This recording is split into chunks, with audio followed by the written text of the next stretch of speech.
ঊনকোটি জেলা হাসপাতালে জরাজীর্ণ অবস্থা এবং হাসপাতালের বিহাল স্বাস্থ্য পরিষেবার প্রতিবাদে কৈলাসহর ধর্মনগর সড়ক অবরোধে শামিল হন বিধায়ক বীরজিৎ সিনহা।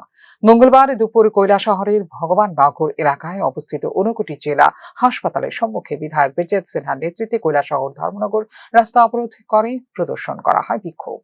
রাজধানী আগরতলা থেকে কয়েক শত কিলোমিটার দূরে অবস্থিত ঊনকোটি জেলা হাসপাতালের বেহাল স্বাস্থ্য পরিষেবার বিষয়টি কয়েকবার রাজ্য বিধানসভায় উত্থাপিত হলেও এক্ষেত্রে না হচ্ছে না কোনো পদক্ষেপ।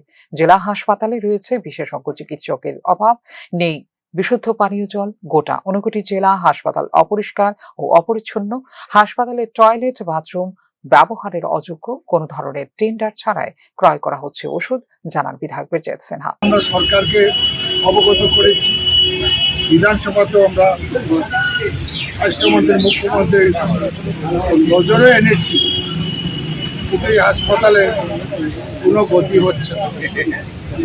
স্পেশালিস্ট ডাক্তারের অভাব, পরিচ্ছন্নতার অভাব এবং এখানে চুরচুরি হচ্ছে, বিনা টেন্ডারে ঔষধ নিচ্ছে এটাও শুনেছি।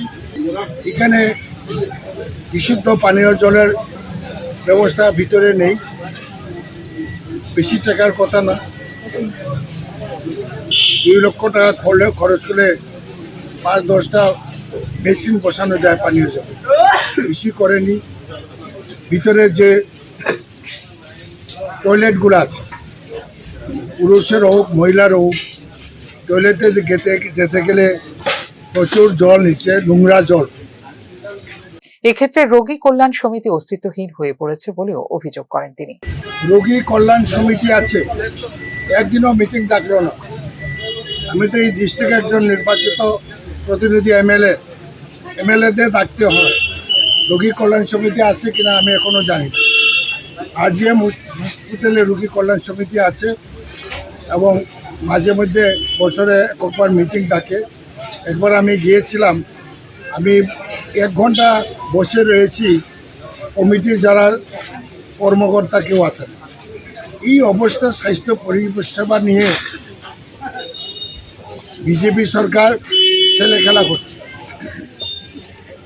কারণ মানুষ এই হাসপাতালের উপরে কোনো ভরসা নেই। জেলা হাসপাতালের এই অবস্থা নিয়ে ঊনকোটি জেলা প্রশাসনের তীব্র সমালোচনা করেন স্থানীয় বিধায়ক বীরজিৎ সিনহা। প্রায় 1 ঘন্টা কৈলাসহর ধর্মনগর রাস্তা অবরোধ করার পর জেলা হাসপাতালের মেডিকেল সুপারিনটেন্ডেন্টের কাছে এদিন ডেপুটেশন প্রদান করেন কংগ্রেসের এক প্রতিনিধি দল। ফিউরো রিপোর্ট, নিউজ নাও।